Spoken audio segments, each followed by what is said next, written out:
Thibaut de Montbrial, bonjour. Bonjour, Merci de m'accueillir dans votre cabinet à Paris. avec grand plaisir. J'ai lu avec grand intérêt et plaisir votre livre qui est un grand succès, donc on n'a presque plus besoin de le présenter, le sursaut ou le chaos. Vous parlez de chaos. La France est-elle aujourd'hui sur le chemin ou au bord du chaos? Je le crains et le diagnostic que je fais est fondé sur une observation qui est double.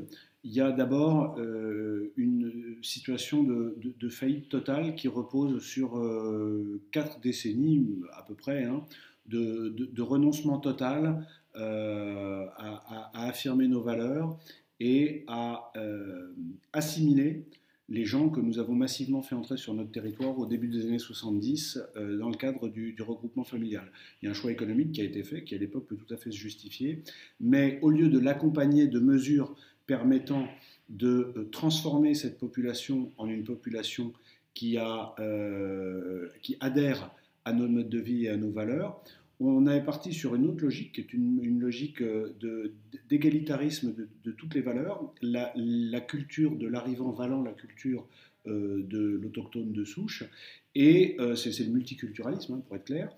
Et ça a contribué à miter notre société. Et la nature ayant horreur du vide, les gens qui sont arrivés, génération après génération, ont commencé par essayer, moi je pense qu'il y a une vraie volonté de la première, voire de la deuxième génération, de s'intégrer, mais la troisième et aujourd'hui plus encore la quatrième sont en phase, au sens propre du terme, de désintégration. Et ce qui est extrêmement grave, c'est qu'on arrive aujourd'hui à une société qui est complètement communautarisée, voire ethnicisée, et que les valeurs séculaires de la France, l'égalité homme-femme, la primauté de la loi de la nation, sont des valeurs qui sont disputées aujourd'hui par des gens qui en plus utilisent nos droits contre nous-mêmes, qui sont extrêmement malins parce qu'ils multiplient les recours par le biais d'associations en utilisant par exemple, c'est un exemple, mais il est révélateur, le texte de la Convention européenne des droits de l'homme, qui a été signé après la Deuxième Guerre mondiale sur la base de valeurs européennes communes. Et ce texte est aujourd'hui utilisé contre ses propres valeurs, c'est-à-dire qu'on excipe de la liberté d'expression, de la liberté de religion, de la liberté de conscience, pour obtenir des droits qui sont des dérogations à la règle commune. Et donc c'est pour ça que cette société est communautarisée et profondément aujourd'hui divisée. Et puis le deuxième élément du constat, c'est que les événements du Proche-Orient, la formidable expansion de l'islam radical sunnite, qui est aujourd'hui ouvertement, avec l'État islamique et les déclarations d'al-Baghdadi, dans une logique de conquête, et il faut entendre ce que nous disent nos ennemis, ils sont dans une logique de conquête, ils sont dans une logique de guerre, et compte tenu de la communautarisation et du début d'effondrement de la société française, ils s'appuient sur cette quatrième génération qui est complètement perdue et qui se retourne, hein, et ouvertement, il suffit d'aller voir sur les réseaux sociaux ou d'écouter les policiers de terrain, qui se retournent contre nous, et l'État islamique, donc l'islam radical sunnite, s'appuie sur ces gens qui sont français, mais qui sont des Français qui sont en guerre contre la France. Et on est au-dessus d'un chaudron bouillonnant, il ne manque que l'étincelle, mais malheureusement, le chaos, je pense, peut arriver à tout moment, parce que s'il y a un fait divers qui tourne mal avec des jeunes ou des policiers, ou les deux d'ailleurs, qui sont tués par deux, par trois, par quatre, ça peut mettre le feu aux poudres d'un jour à l'autre. S'il y a un ou plusieurs attentats, de gros attentats, parce que la France n'a pas encore connu de très grosses attaques terroristes, contrairement à ce que beaucoup de gens pensent, et ça arrive, les services pensent que ça va arriver dans les semaines qui viennent, hein. Le juge Trévidic, qui est quand même l'un des meilleurs connaisseurs en France, a fait une interview extrêmement pessimiste la semaine dernière dans Paris Match, qui est très claire, et j'invite ceux qui suivent votre site et votre blog à s'y référer. Eh bien, voilà, nous sommes à l'aube probablement de rupture, et je ne suis pas sûr que notre pays ait les structures mentales, que nos dirigeants, qui sont le produit de ces 60 années de politique où l'idéologie de gauche et le progrès économique ont élimé nos défenses, y compris nos défenses intellectuelles. Je ne suis pas sûr que le pays ait la résilience pour tenir de façon solide les jours sombres qui arrivent. Mais ça va être un enjeu qui peut être un enjeu vital. Vous avez utilisé le terme ennemi pour l'islamisme radical. Oui. Le gouvernement français ne parle pas de guerre aujourd'hui. Or, sommes-nous en guerre? Alors, moi je pense qu'on est en guerre, clairement. Ce terme a été utilisé par le Premier ministre Manuel Valls le mardi 13 janvier lors de son discours à l'Assemblée nationale, une semaine après les attentats de la première semaine de janvier. Il n'a jamais été repris par le président de la République. C'est très simple, François Hollande n'a jamais prononcé le mot chrétien et a prononcé le mot islam pour la première fois après la tentative d'attentat raté contre le Thalys. Or, ne pas être capable de comprendre ce qui nous arrive, ne pas être capable de nommer les choses et de nommer l'ennemi, c'est ne pas être par définition en mesure de se préparer à faire face. Vous savez, on m'a critiqué, moi j'ai parlé de guerre depuis 2014, donc je suis un des premiers, aujourd'hui c'est assez courant. L'une des critiques qui m'a été faite, c'est que la définition de la guerre, c'était pas ce qui était en train d'arriver. Et dans l'imaginaire des gens, c'est vrai que souvent la guerre, ce sont deux armées représentant chacune une nation qui sont en uniforme et qui s'affrontent sur un champ de bataille avec des civils qui sont dissociés des soldats, etc. Mais les formes de guerre évoluent à travers le temps. La bataille de Crécy n'a rien à voir avec le débarquement de 1944. Le débarquement de 1944 n'a rien à voir avec les guerres de guérilla qu'ont affronté les anciennes colonies au moment de la décolonisation, qu'ont affronté les Américains au Vietnam, qu'ont affronté les Russes en Afghanistan, qu'ont affronté les troupes de l'OTAN en Afghanistan lors de la dernière décennie.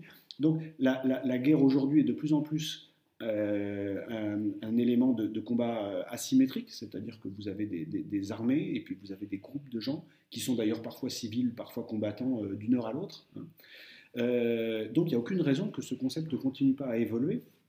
Et très clairement, nous sommes en guerre. Pourquoi ? D'abord parce que le califat décrété par al-Baghdadi, l'État islamique, donc le 28 juin 2014, est un appel à la guerre sainte et à la conquête du monde. Il faut quand même écouter les mots qui sont utilisés par nos ennemis. Et puis ensuite, tout ce qui se passe depuis, la formidable prolifération de l'État islamique, les gains territoriaux, la déstabilisation de la Libye, la déstabilisation, la Libye bien aidée par les erreurs qui ont été faites par les Occidentaux il y a quelques années, la déstabilisation en cours de la Tunisie, la résurgence de l'islam radical et du terrorisme en Algérie, qu'on aurait bien tort de ne pas regarder avec l'attention que ça mérite, et puis de l'autre côté, ce qui se passe en Syrie, le phénomène des migrants, tous les risques que ça véhicule pour notre équilibre intérieur en Europe, etc. Et puis, vous savez, il faut écouter ce que nous disent les gens. L'État islamique, à longueur de messages sur Internet et sur les réseaux sociaux, nous dit qu'il nous fait la guerre. Et vous savez, si moi je veux vous attaquer, même si vous n'avez pas du tout envie que je vous attaque parce que vous êtes tranquillement dans votre ferme, si je veux vous attaquer, je vais venir vous attaquer. C'est pas vous qui allez décider si je vous fais la guerre ou pas. Si je vous dis que je vais vous faire la guerre, vous auriez bien tort de prendre ma menace à la légère. Et c'est exactement la situation dans laquelle on se trouve. On entend beaucoup d'Occidentaux dire « mais nous ne sommes pas en guerre contre l'islam radical ». C'est vrai, nous ne sommes pas en guerre contre l'islam radical, sauf que l'islam radical est en guerre contre nous. Alors qu'est-ce qu'on fait ? On considère que puisque nous ne le voulons pas, nous n'allons pas nous battre, ou on se défend. Et le drame, et c'est pour ça que je parle d'ennemis de l'intérieur, et là encore c'est un terme que j'ai été parmi les premiers à utiliser, c'est que l'infanterie de nos ennemis est composée par une partie de notre jeunesse, et en particulier, les services de renseignement français sont très inquiets sur les 12-16 ans, figurez-vous, c'est-à-dire sur la frange la plus jeune d'une partie de notre population. Alors justement, dans votre livre, qui est étayé de beaucoup de citations très factuelles, justement, vous parlez de cette jeunesse qui fait partie de la population française. Aujourd'hui, il y a en France au bas mot 10 millions de musulmans en France. Il est à souhaiter, c'est difficile de le quantifier, mais il y a une majorité de ces musulmans qui vivent l'islam de manière très, entre guillemets, normale, civique, qui ne pose pas de problème. Vous mentionnez même que c'est cette minorité extrémiste qui chasse dans ces jeunes pour terroriser la masse et qui ne la critique pas. Qu'est-ce que vous pourriez conseiller? Parce qu'on va parler à la deuxième partie du livre qui est justement le sursaut.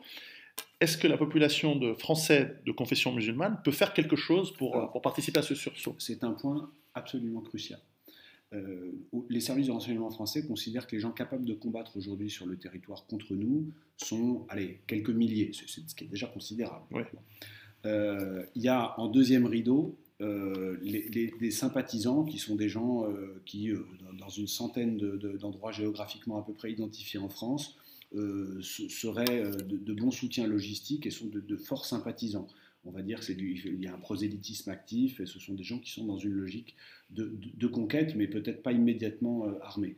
Donc on peut considérer le nombre de ces personnes en ordre de grandeur à 100 000, ce qui est là encore absolument considérable et ce que personne ne dit publiquement. Mais simplement, les services spécialisés le disent, le reconnaissent et sont très inquiets, d'autant plus que ce nombre est en croissance exponentielle, que la radicalisation est un phénomène quotidien et que les conversions radicalisation sont également des phénomènes observés, y compris dans les départements ruraux, etc. Donc il y a une tendance. Maintenant, vous avez raison, et je le dis dans le livre, l'immense majorité de nos compatriotes musulmans sont dans une logique paisible, ils n'ont qu'une envie, c'est de bosser, de vivre tranquillement, etc.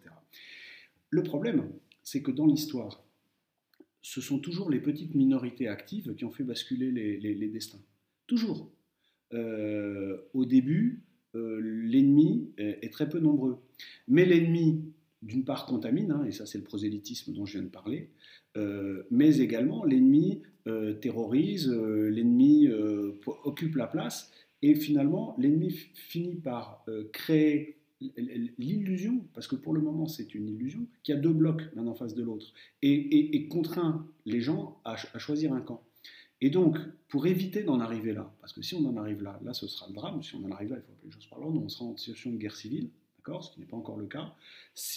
Pour éviter d'en arriver là, il est absolument crucial que des intellectuels musulmans, et certains s'expriment, heureusement, mais pas assez, et peut-être qu'on ne leur donne pas assez la parole, que également des gens qui ne sont pas des intellectuels, mais qui sont des musulmans écoutés par la communauté nationale.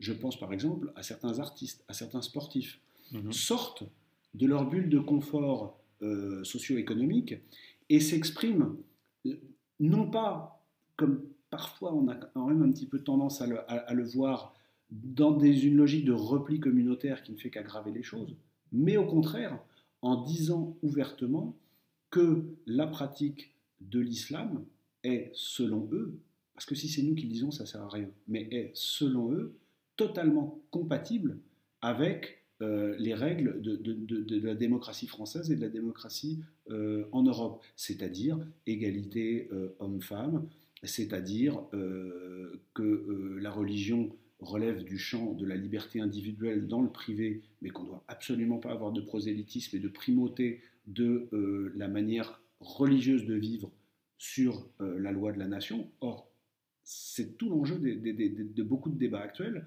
Et il faut que ces gens s'expriment, et il faut aussi qu'on les aide à s'exprimer en nous montrant, nous institutions, nos magistrats, nos politiques, également nos journalistes et puis nos intellectuels, fiers de cette démocratie que nous avons créée. Vous savez, juste un mot pour finir sur ce point, parce que ça me tient vraiment à cœur, l'un des vecteurs principaux de recrutement des radicaux, des islamistes radicaux, c'est de dire à des adolescents, qu'ils soient d'origine musulmane ou pas, de leur dire, mais regarde la France, regarde ces Français, ils ne sont plus fiers de rien. La seule chose qui les fait avancer, c'est le matérialisme, c'est l'économie, c'est de regarder les matchs de foot, d'aller au cinéma, de s'amuser, de produire et de consommer et de s'amuser. Et il n'y a plus de transcendance, il n'y a plus d'aventure commune. Et nous te proposons une aventure. Et on aurait bien tort de ne pas écouter ce discours et de ne pas le reprendre à notre compte. Nous avons une aventure extraordinaire. C'est que nous avons un des pays qui est le plus vieux du monde, avec une tradition, avec une humanité qui s'est construite en la défendant, il faut être capable de la défendre, ça il ne faut pas l'oublier, et nous avons toujours intégré des gens. Et nous tendons la main à tous ceux qui veulent s'intégrer. Ce n'est pas une question de couleur de peau, c'est une question d'état d'esprit. La France, c'est un état d'esprit. Mais encore faut-il être capable de se battre d'abord avec les mots, ensuite avec le droit, et s'il le faut avec les armes, pour la défense de cet état d'esprit. Et si nous arrivons à réintroduire ça dans notre pays, vous verrez que progressivement, la radicalisation va diminuer et que nous allons réintégrer un certain nombre de gens qui aujourd'hui sont tentés par le départ. Mais pour ça, il faut être ferme, il faut être fort, il faut être conscient et fier de ce que nous sommes. C'est en sachant qui on est qu'on est capable de parler aux autres et de leur tendre la main. Mais pour ça, il faut un petit peu de détermination et de solidité, aussi bien personnelle que sociale. Donc au-delà de cette solidité effectivement personnelle, citoyenne, que peut faire d'un côté l'État, qui je sais vous écoute, puisque vous avez la chance d'avoir une bonne couverture média, mais aussi le citoyen qui n'a pas forcément envie de choisir entre d'un côté Conchita Wurst et de l'autre côté le califat. Dans la troisième partie dans la quatrième partie de votre livre, qui est un bon tiers du livre, vous donnez quelques pistes pour d'une part gagner ce combat qui arrive, mais aussi on va dire agrandir la boîte à outils de ce qui est possible tant pour l'État que pour les citoyens pour nous aider à nous préparer.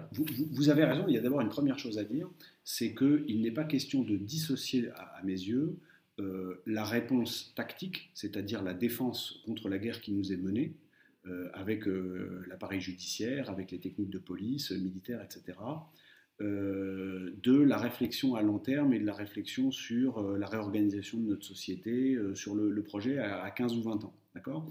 Donc, sur le plan tactique, donc là, il y a des mesures très simples. C'est pas parce que il y a des gens qui disent ah oui, mais il faut pas, ça sert à rien de lutter contre le risque d'attentat. Ce qu'il faut, c'est changer les états d'esprit. Il faut faire les deux. Il ne faut pas non plus faire l'autruche. Bien sûr que nous allons avoir de vrais gros attentats. Au risque de choquer, aujourd'hui, nous n'avons eu que de petites attaques et des attaques qui étaient des grosses attaques, mais qui ont échoué. Et nous aurions bien tort de considérer que le plus dur est derrière nous, parce que le plus dur est devant nous. D'avoir vu le quotidien Le Monde titrer au début janvier que nous avions vécu notre 11 septembre français, c'est une aberration à tout point de vue, au regard de la nature des cibles, au regard du nombre de cibles, au regard du nombre de victimes, etc. Donc le pire est très largement devant nous. Pour ça, il ne faut pas se cacher. Il faut pas se cacher derrière nos petits doigts ou se rassurer avec des phrases creuses et en regardant les 60 ans de paix dont on est en train de sortir. Il faut changer l'état d'esprit, c'est ce que j'appelle changer le logiciel de pensée. Il faut autoriser, parce que pour des raisons tactiques, c'est comme ça qu'on peut minimiser les dégâts d'un attentat sous forme de tireur qui viendrait dans une foule, et c'est un des grands types d'attaques auxquels nous allons être confrontés. Nous avons déjà été, ça va se multiplier.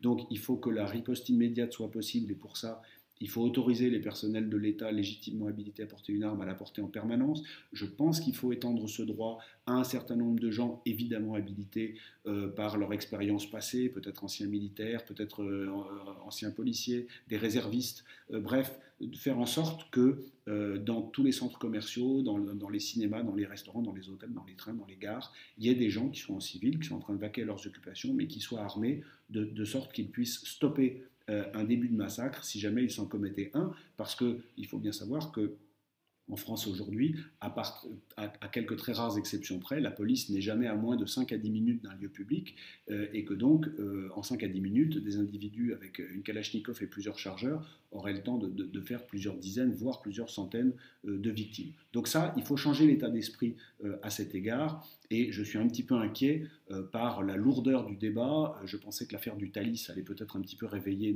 nos politiques et les penseurs sur ce sujet. Je me suis moi-même plusieurs fois exprimé dans la presse, mais c'est difficile et que c'est long, et j'espère qu'il ne faudra pas attendre un massacre pour arriver à ce changement. On pourrait continuer, il faut que les sites Céveso, par exemple, puissent être défendus par des gardes armés qui soient hommes de sociétés privées, évidemment sélectionnés. Il ne s'agit pas de donner des armes à n'importe qui, mais composés d'anciens militaires et de gens compétents. Il faut aussi, tactiquement, on ne va pas rentrer dans les détails, mais changer un petit peu la disposition des défenses passives sur ces cibles, parce que ce sont des cibles, et il faut que nos bases militaires comprennent qu'aujourd'hui il y a autant de risques quand on est une base militaire en France que quand on est au Mali, et qu'on se prépare en conséquence. Il y a là une question de changement d'organisation, mais aussi et surtout un changement d'état d'esprit, et là encore j'espère qu'il ne faudra pas des drames pour y arriver. Ça, c'est le volet du mode de vie quotidien.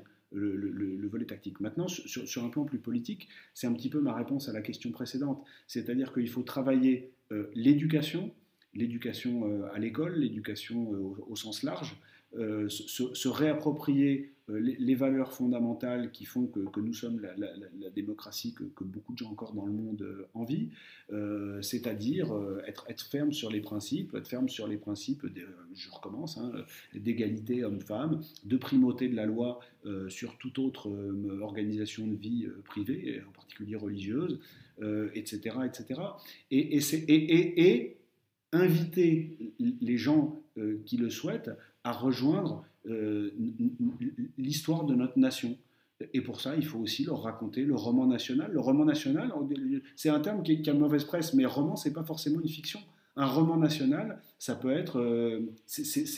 un roman, c'est aussi une histoire qui est fondée sur la réalité. Il ne s'agit pas de raconter n'importe quoi. Il s'agit de raconter comment notre pays, petit à petit, est devenu ce pays formidable, en rappelant que beaucoup de gens sont morts pour qu'il le devienne, et qu'il faut être prêt à tout, je vous le dis, pour qu'il le reste. Mais pour ça, il faut donner envie à des gens qui n'en ont pas forcément envie de rejoindre cette formidable aventure. C'est une aventure aujourd'hui, je le dis, nous sommes, je pense, à l'aube de moments très difficiles, et c'est une formidable aventure et une gageure que nous devons à nos enfants, de permettre que la France reste cette belle démocratie, mais avec, encore une fois, une certaine solidité et une certaine force pour être capable de le rester.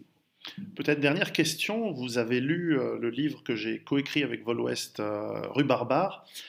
Comment c'est les préparatifs individuels de ce que la presse appelle survivalisme, etc., enfin en tout cas les préparatifs à être un citoyen responsable et préparé, peuvent contribuer peut-être à aider à ce sursaut et certainement endiguer ou limiter ce chaos. Vous savez, je suis très frappé par une chose qui est sans doute à la base de beaucoup de nos maux actuels.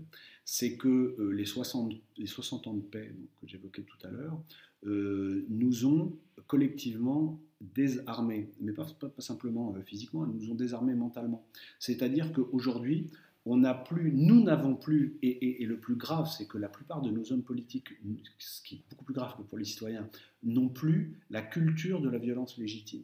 Il faut être prêt pour défendre notre civilisation, pour défendre notre nation. Il faut être prêt à envisager, y compris, des mesures violentes. Je vais vous donner un exemple très simple qui va peut-être vous surprendre par rapport à la phrase précédente. Tous les enfants de France, au collège, en classe de 6e, quand ils entrent au collège, ont droit au premier trimestre à une demi-journée avec la police ou la gendarmerie selon l'endroit où ils se trouvent. Et qu'est-ce qu'on leur apprend en substance?